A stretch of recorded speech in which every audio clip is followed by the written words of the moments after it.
বান্দা, একদিন কি তুই মরবি না? একদিন কি তোর শরীরে সাদা কাফন লাগবে না বান্দা? একদিন তো তোর সেই চিরচেনা মসজিদের খাটিয়াতে তোর নিতর দেহটা উঠবে। সবাই কাঁধে নিয়ে তোকে জায়নাজার মাঠে নিয়ে যাবে। সেই দিন তো তোকে সবাই চিপে ধরে হলো কবরের মধ্যে শোয়াই দিবে। সেদিন তো তুই চাইলে উঠতে পারবি না। ইন্না লিল্লাহি ওয়া ইন্না ইলাইহি রাজিউন। আমার কাছেই তো তোকে ফিরে আসতে হবে।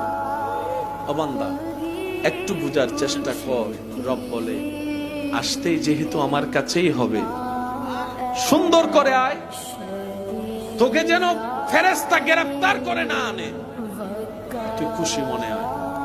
সেজন্য মৃত্যু যখন কোন নেককার মানুষের মৃত্যু সময়ক্ষণ কাছে আসে, মালাকুল মউত এসে